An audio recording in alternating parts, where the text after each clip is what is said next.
नमस्कार, मैं हूं आशीष अग्रवाल और आप देख रहे हैं एएनबी न्यूज।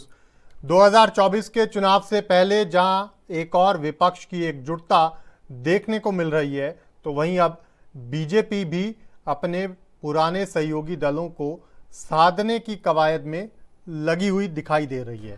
पंजाब में एक बार फिर बीजेपी और शिरोमणि अकाली दल एक होते नजर आ रहे हैं। दोनों पार्टियों का गठबंधन तय माना जा रहा है, बस ऐलान होने की संभावना बाकी बताई जा रही है। सूत्रों की माने तो दोनों पार्टियों में चुनावी रणनीति से लेकर सीटों के फॉर्मूले तक सब तय हो चुका है। इसके पीछे कई कारण माने जा रहे हैं, जिसमें सबसे बड़ा कारण तो विपक्षियों का महागठबंधन है। बेशक बीजेपी की तरफ से बार बार दावे किए जाते हैं कि क्षेत्रीय दलों से उन्हें कोई फायदा नहीं मिलता, लेकिन हकीकत कुछ और ही है। इस पर पार्टी की मंजूरी लेने के लिए सुखबीर बादल चंडीगढ़ में कोर कमेटी से मीटिंग कर रहे हैं। कल उन्होंने जिला प्रधानों और विधानसभा क्षेत्रों के इंचार्जों की मीटिंग भी बुलाई है।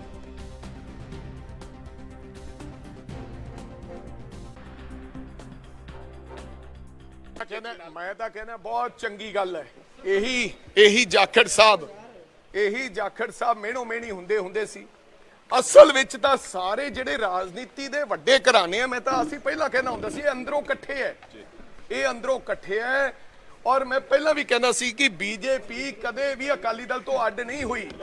ओही कोठी सी हरसिमरत जी कोले, ओही सारा चामदाम सी।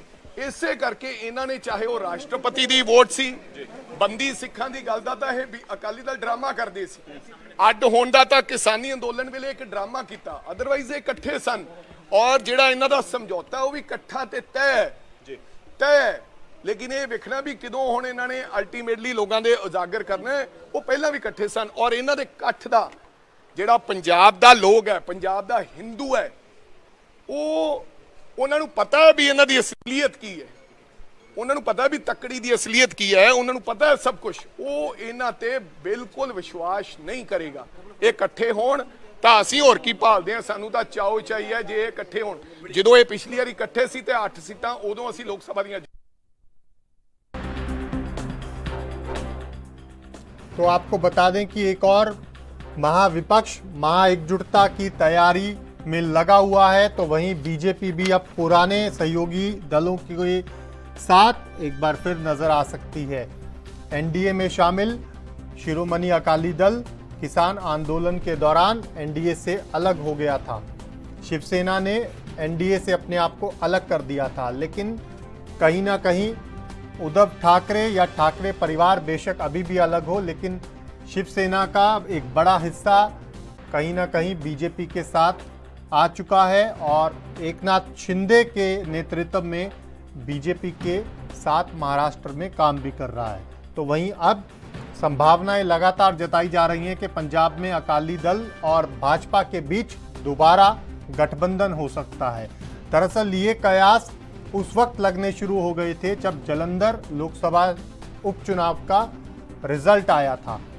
लोकसभा उपचुनाव के नतीजों ने दोनों ही राजनीतिक दलों के बड़े नेताओं को ये सोचने पर मजबूर कर दिया था कि अगर एक साथ लोकसभा का उपचुनाव इन्होंने मिलकर लड़ा होता तो शायद जीत इनकी होती, क्योंकि अकाली दल और बसपा का पहले से पंजाब में गठजोड़ है और ऐसे में अगर भाजपा और अकाली दल का गठजोड़ दोबारा हो जाता है तो निश्चित तौर पर समीकरण बदल सकते थे।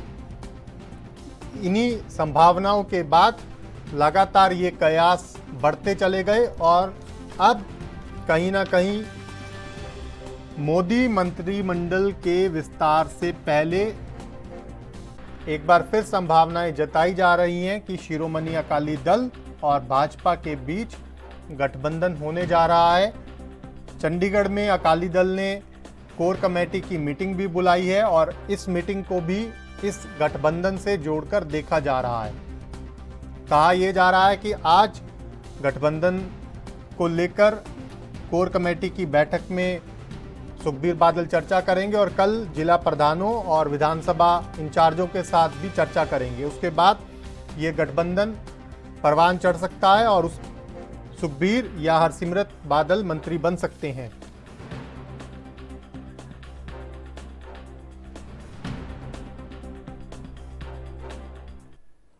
चलिए इसी बड़े मुद्दे पर चर्चा की शुरू करेंगे। हमारे साथ दो खास मेहमान जुड़ गए हैं, सीधा उन्हीं के पास चलेंगे। हमारे साथ सुशील कुमार शर्मा जी जुड़ गए हैं और हमारे साथ आरबी उपाध्याय साहब जुड़ गए हैं। आप दोनों का बहुत स्वागत है। शर्मा जी, मैं आपके पास आऊंगा।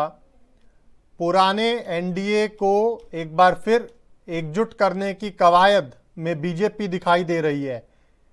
एक और महाविपक्ष एकजुटता की तरफ, तो दूसरी ओर पुराने एनडीए को मजबूत करने की तरफ बीजेपी। क्या कहेंगे? देखिए, एक कहावत है कि जिस भाषा में आपसे सवाल पूछा जाता है आपको उसी भाषा में जवाब देना चाहिए जी। जिस कॉइन में जो करेंसी चलती है उसी करेंसी में काम करना पड़ता है। तो अब चूंकि विपक्ष महागठबंधन बनाने में लग गया है जी, तो निश्चित रूप से बीजेपी को भी गठबंधन बनाना होगा, क्योंकि भारत में या पूरी दुनिया में कहीं भी इलेक्शन जीतना जी, वो मोर और लेस आंकड़ों का खेल माना जाता है। ठीक है। तो जहां पर ज्यादा लोग होंगे वहां पर आप नंबर ऑफ वोट होंगे वहां जीत जाते हैं। तो इसी प्रकार से कि इनके समान विचारों वाले दल जो पहले एनडीए का पार्ट थे और किसी वजह से वो बीच रास्ते में छूट गए, विचारों का मतभेद होने की वजह से या किसी और कारण होने की वजह से, तो अब वो ये पा रहे हैं कि देश को आगे बढ़ाने के लिए उन सब लोगों का मिलकर एक ही प्लेटफॉर्म पर आना जरूरी है। और यहाँ पर एक बड़ी मजेदार बात मैं आपको बताना चाहूंगा। यहाँ जो भारतीय जनता पार्टी के साथ दल जुड़ने वाले हैं या जुड़ रहे हैं, ब्रॉडली उन लोगों का, उन सभी दलों का एक दृष्टिकोण है भारत को विकसित देश बनाना जी। ना कि जो विपक्ष की अगर आप तुलना करें तो वहां तो कहीं की ईंट कहीं का रोड़ा और भानुमति ने कुनबा जोड़ा। वो अभी जुड़े भी नहीं है एक झंडे तले, लेकिन अभी से ही उन सबके एजेंडाज अलग अलग दिखाई देते हैं। तो यहाँ पर ये बात सही है कि महागठबंधन का मुकाबला करने के लिए आपको भी अपने पुराने ट्रेडिशनल अलाइज और हो सकता है कुछ नए अलाइज को साथ लेकर आना पड़े, ठीक है, तभी आप वोटों को जीत में कन्वर्ट कर पाएंगे। ठीक है जी। उपाध्याय साहब, आपके पास आऊंगा। एक और बीजेपी बहुत ही कॉन्फिडेंट नजर आती है चुनावों को लेकर, और विशेष तौर पर इलेक्शन मैनेजमेंट के लिए बीजेपी को जाना भी जाता है। बीजेपी के पास प्रधानमंत्री नरेंद्र मोदी जैसा एक बड़ा चेहरा है। बीजेपी के पास ग्राउंड पर टीम है, कार्यकर्ता हैं, बूथ को संभालने वाले लोग बड़ी तादाद में कहे जाते हैं। लेकिन महाविपक्ष की एकजुटता के आगे ये कहीं ना कहीं बीजेपी को भी सोचने पर अब मजबूर होना पड़ गया कि हमें भी महागठबंधन के साथ ही 24 के चुनाव में उतरना पड़ेगा। क्या आपको लग रहा है कि बिहार की एक ही बैठक ने कहीं ना कहीं बीजेपी का जो विश्वास है वो हिला दिया है और बीजेपी को ये सोचने पर मजबूर कर दिया है कि जो सहयोगी दल एनडीए से बाहर चले गए थे पहले उनको साथ लाया जाए और फिर उनके साथ जो दूसरे दल जोड़े जा सकते हैं उनको भी जोड़ने का प्रयास या काम किया जाए? देखिए, बीजेपी भली भांति जानती है कि 2024 लूज कर रहे हैं, और ये मैं नहीं कह रहा हूँ। हिमाचल में देख लीजिए, कर्नाटक में देख लीजिए, और अभी एक सामना उसमें आरएसएस ने अपने मुखपत्र में लिखा जी कि सिर्फ चेहरे के भरोसे, माननीय प्रधानमंत्री नरेंद्र मोदी के चेहरे के भरोसे और हिंदुत्व के भरोसे सत्ता में वापसी नहीं हो सकती है। यानी प्रश्न चिन्ह आरएसएस ने खड़ा किया, और आरएसएस जैसी संस्था कुछ भी लिखती है या कुछ बोलती है तो उसके पीछे बहुत सारे नेतार्थ होते हैं, और तभी से आप देखेंगे कहीं ना कहीं बीजेपी में खलबली है। बड़ा चेहरा है, लेकिन बड़े चेहरे पे आरएसएस का जो मुखपत्र है उसने कह दिया कि भाई अब जीत की गारंटी नहीं है। ठीक है, बड़ा चेहरा, और जीत की गारंटी होगी क्यों? आपने देखा होगा, हमने हिमाचल में देखा माननीय प्रधानमंत्री के चेहरे पे वोट मिलता था, वहां उन्होंने कहा भी कि कैंडिडेट को छोड़ें, मेरे चेहरे पे वोट करें, लेकिन हार हुई। कर्नाटक में इतना लंबा रोड शो और इतना समय दिया उन्होंने, उसके बावजूद भी कर्नाटक नहीं जीत पाए, तो वहां से प्रश्न खड़े हो गए। ठीक है। और उन्हीं प्रश्नों को कहीं ना कहीं आगे किया आरएसएस के मुखपत्र में। जी। अब अगर मान लीजिए मुझे लॉस हो रहा है, सीटें कम हो रही हैं 2024 में लोकसभा की, तो फिर सत्ता में कैसे आना है? तो सत्ता में आने के लिए जो पार्टियां, क्षेत्रीय पार्टियां, इनकी जरूरत पड़ेगी जी। और इसी कवायद में बिहार की बैठक के बाद उन्हें लगने लगा कि भाई नहीं, अब अपना गठबंधन बनाना बहुत जरूरी।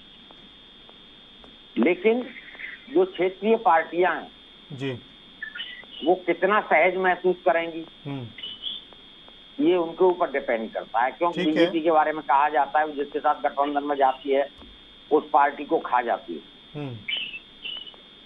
शिवसेना आप महाराष्ट्र में देखिए, भी उसके साथ सत्ता में थे, लेकिन आज कहाँ है शिवसेना? आज शिवसेना एकनाथ शिंदे के पास आ गई, उद्धव ठाकरे।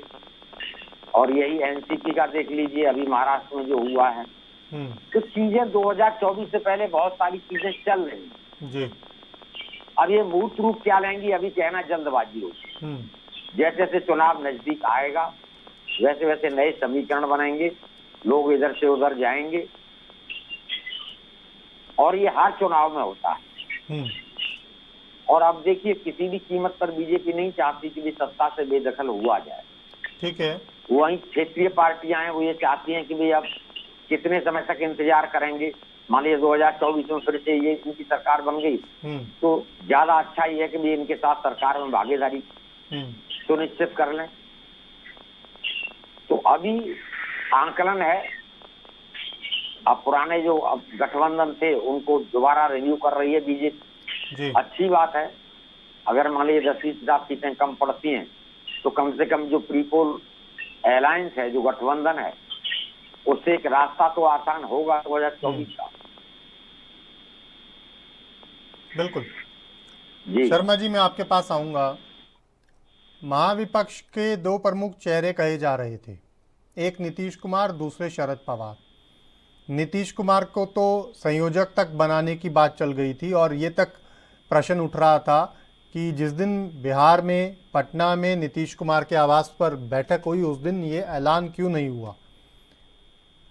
दूसरा, शरद पवार का नाम लगातार सामने आ रहा था, चर्चाओं में था कि शरद पवार देश की राजनीति के बहुत बड़े चाणक्य हैं, शरद पवार सियासत को बहुत अच्छे से समझते हैं और शरद पवार ही एक ऐसे नेता हैं जिनके बैनर तले शायद तमाम राजनीतिक दल आने को तैयार भी हो जाएं क्योंकि उनका चेहरा और उनका कद इतना बड़ा है। लेकिन बीजेपी ने कहीं ना कहीं सीधे तौर पर महाराष्ट्र में शरद पवार को जो झटका लगा है उसके बाद स्थितियों को बदल दिया है और जो नीतीश कुमार के साथ राज्यसभा के उपसभापति की बैठक हुई है उसके बाद बिहार में भी कई तरह के कयास लगाए जाने लगे हैं कि शायद बिहार में भी कोई बड़ा उलटफेर आने वाले दिनों में देखने को ना मिल जाए। क्या लग रहा है आपको, क्या बीजेपी ने चौतरफा महाविपक्ष जो बन रहा था उसकी घेराबंदी एक एक करके शुरू कर दी है?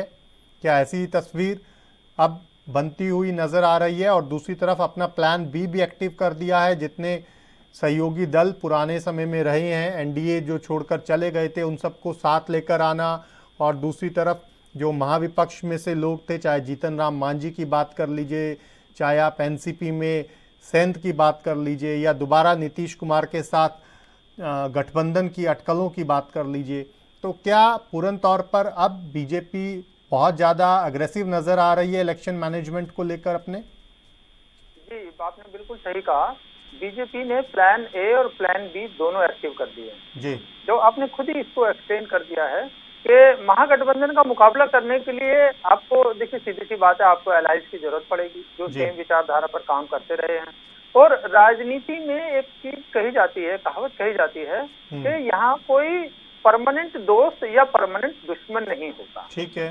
तो जिनके साथ विचार आपका मिलते हैं, विचारधारा मिलती है और जिसके साथ आप सरकार को आगे बढ़ा सकते हैं, जनता के कामकाज को आगे बढ़ा सकते हैं, आप उसके साथ गठबंधन कर लेते हैं।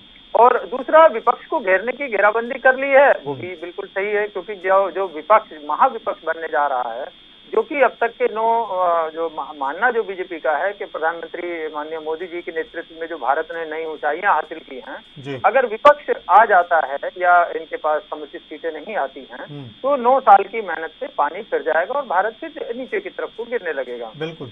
तो इसलिए इन्होंने घेराबंदी भी शुरू कर दी। अब यहाँ एक इस बात का एक पहलू और जो विपक्षी दल जो आरोप लगाने से पहले भूल जाते हैं, वो ये नहीं देखते कि ये सर्वाइवल दोनों पार्टियों का है, पक्ष का भी है और विपक्ष का भी है। महाराष्ट्र में किसने सोचा था कि छोटे पवार बड़े पवार को धता बता के एकनाथ शिंदे के साथ शामिल हो जाएंगे? और ये महाराष्ट्र में पहली बार नहीं हो रहा, महाराष्ट्र में तीसरा चौथा उलटफेर हो रहा है जब से सरकार इस टर्म में सरकार बनी है।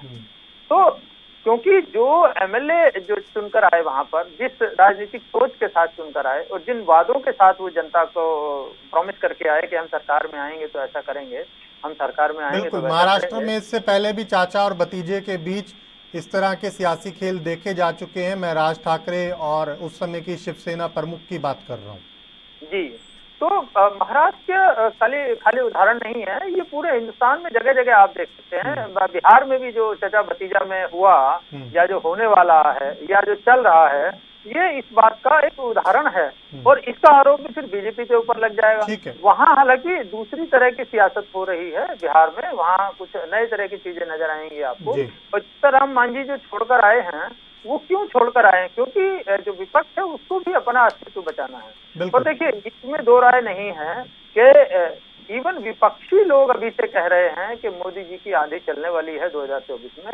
और मुझे लगता है कि बीजेपी एक इस तरह की पार्टी है जो सारे साल मेहनत करती है। वो एग्जाम से पहले पढ़ाई नहीं करते हैं, वो सारे साल मेहनत करते हैं। और अब जब से 1 साल रह गया है इसमें अगले इलेक्शन में, तो इन्होंने उल्टी गिनती सुबह शाम रात सिस्टमेटिक तरीके से, स्ट्रेटेजिक तरीके से प्लानिंग करके काम शुरू कर दिया है, ताकि गुजरात की तरफ पहले से ज्यादा बहुमत के साथ बीजेपी सरकार में आए। और एक एक सीट पर देखिए, बीजेपी का इलेक्शन मैनेजमेंट इतना सुपर फाइन है कि एक एक सीट पर इन्होंने ऑब्जर्वर्स अलॉट कर दिए हैं, एक एक सीट पर कैलकुलेशन स्टार्ट कर दी है, एक एक सीट के पूरी पार्लियामेंट्री इलेक्शन में साउथ में खासकर इनका ध्यान ज्यादा है, जहां पर अभी तक इनको वोट कम मिलते रहे हैं, इनको जीत नहीं मिलती रही है।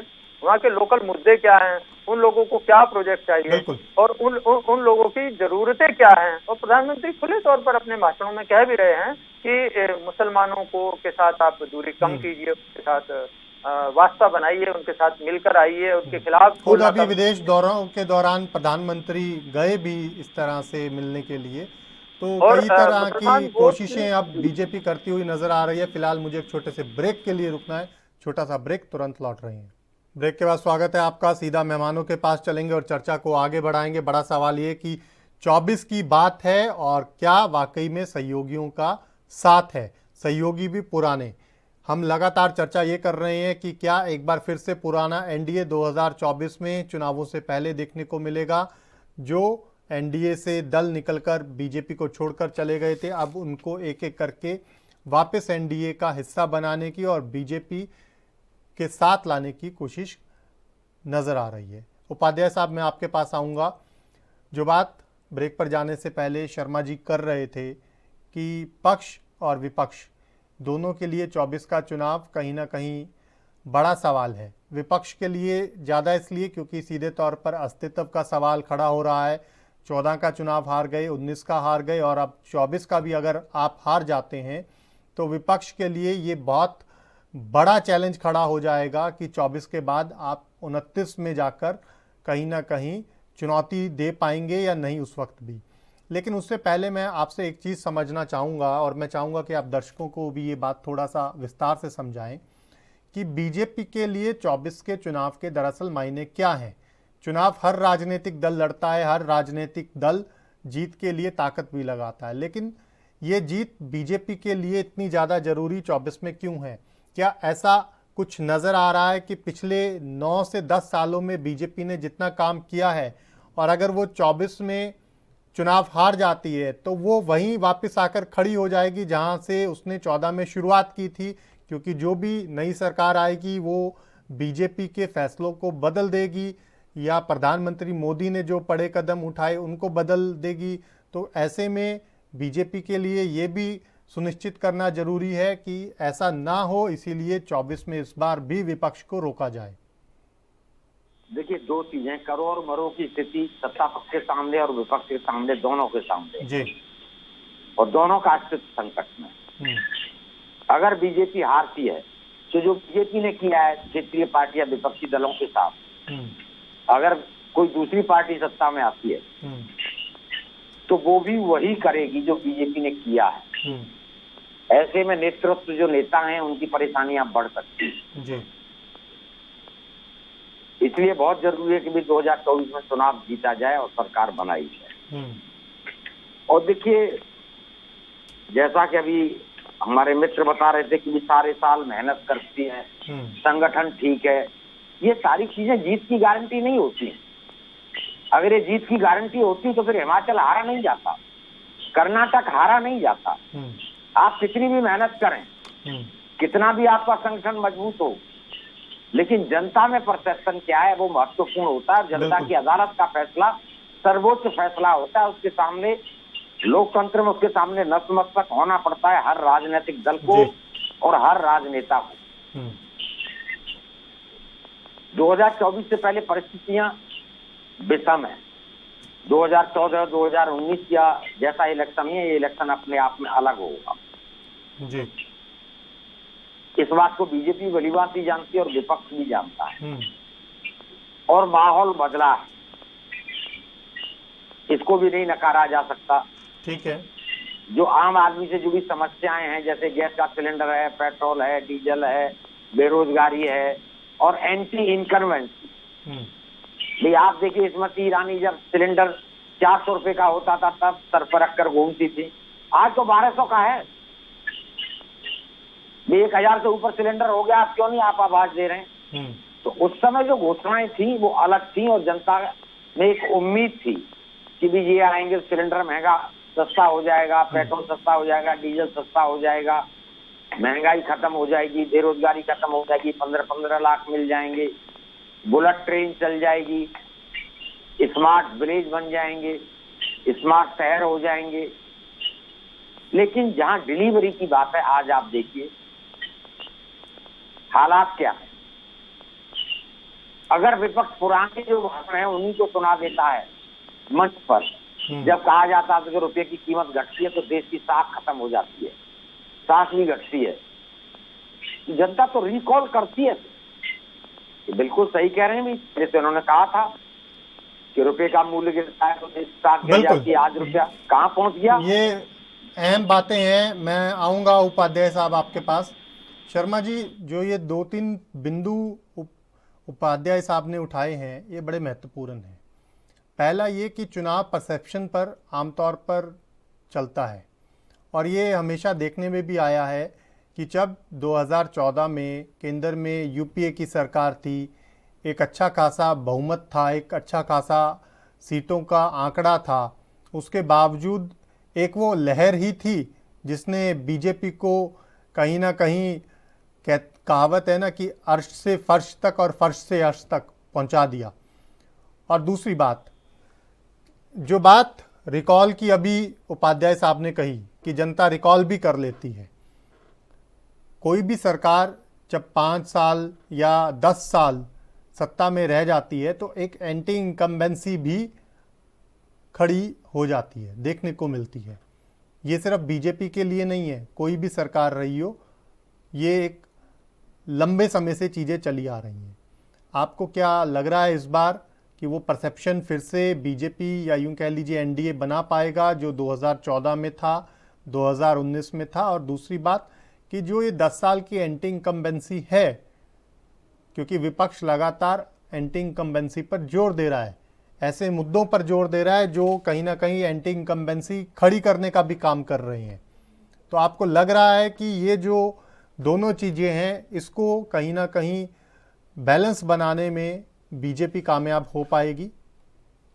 मैं एक शेर के साथ शुरुआत करूंगा जी। अब क्या है कि हमको मालूम है हकीकत जन्नत की, गालिब बहलाने को दिल के ये ख्याल अच्छा है।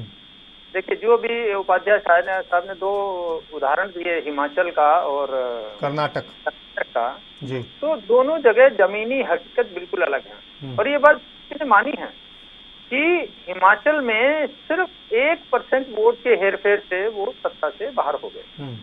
और वो 1% वोट का हेरफेर किसने किया? वो आप पार्टी ने किया, जो कि बहुत नई पार्टी है। और आप पार्टी का और कांग्रेस का अभी तक मेरे ख्याल सांप और छछूंदर का रिश्ता रहा है, क्योंकि कांग्रेस ने जो भी ग्राउंड गेम किए थे वो सब आप खा गया एंटी इनकम्बेंसी में, वो किसी और पार्टी को नहीं गया। और कर्नाटक में बीजेपी ने एक, मुझे लगता है कि एक प्रयोग किया कि राम का मुद्दा साउथ में कितना प्रभावशाली रह सकता है। तो राम का मुद्दा इस बार उन्होंने जय हनुमान के नाम से दिया। तो लेकिन ये बात सही है कि देखिए, नॉर्थ में राम जाना पहचाना चेहरा है, नॉर्थ में राम, भगवान राम की जिस रूप में पूजा की जाती है, और साउथ में भगवान राम को जिस रूप में पूजा जाता है, या भगवान जो नॉर्थ के भगवान है वो साउथ के भगवानों से परसेप्शन में थोड़ा सा फर्क होता है निश्चित रूप से। लेकिन भगवान तो भगवान है सुशील जी, आप भी फर्क है। देखिए, हम भगवान, कई भगवानों को मानते हैं, ब्रह्मा को मानते हैं, विष्णु को मानते हैं, महेश को मानते हैं, और हमारे 33 कोटि में 33 प्रकार के देवता हैं। तो आप एक ही देवता के नाम से सारे देवताओं को अगर प्रचारित करने लगोगे तो भक्त भी कंफ्यूज हो जाता है, क्योंकि every God has its unique feature. तो वो उसमें थोड़ा सा मुझे लगता है घालमेल हुआ है। दूसरा, वहाँ के लोकल इश्यूज को और लोकल नेताओं को, जो लोकल स्टेक होल्डर्स थे, वहाँ के प्रेशर ग्रुप थे, वो थोड़ा सा इग्नोर हुए इस बार के चुनाव में। तो ये बीजेपी ने बहुत बड़ा सबक लिया है। और तीसरी और सबसे बड़ी बात जो उपाध्याय जी ने कहा कि आरएसएस ने स्वयं का मूल्यांकन किया कि देश को किन चीजों की जरूरत है। तो कोई जरूरी नहीं है कि भाई किसी एक प्रधानमंत्री की अध्यक्षता में देश जो भी कदम उठा रहा है वो सबके हितों पर समान रूप से लागू हो। तो आरएसएस ने सचेतक की भूमिका निभाई है और बहुत अच्छा प्रयास किया है। उन्होंने कहा है कि भाई किन किन एरियाज में आप पूरी तरह समर्पित नहीं हो पा रहे हैं, पूरी तरह से फोकस नहीं कर पा रहे हैं, आप उन एरियाज को भी फोकस करो, और सेकंड लाइन ऑफ कमांड के ऊपर भी आप फोकस करें कि प्रधानमंत्री मोदी के नाम पर आप कब तक चलेंगे। बिल्कुल, सेकंड लाइन ऑफ कमांड पर भी फोकस करने की जरूरत है। कहीं ना कहीं वक्त का अभाव है, चर्चा को मुझे यहीं विराम देना होगा। जुड़ने के लिए आप दोनों का बहुत शुक्रिया। अभी के लिए मेरे साथ इतना ही। आप देखते रहिए ANB न्यूज़। नमस्कार।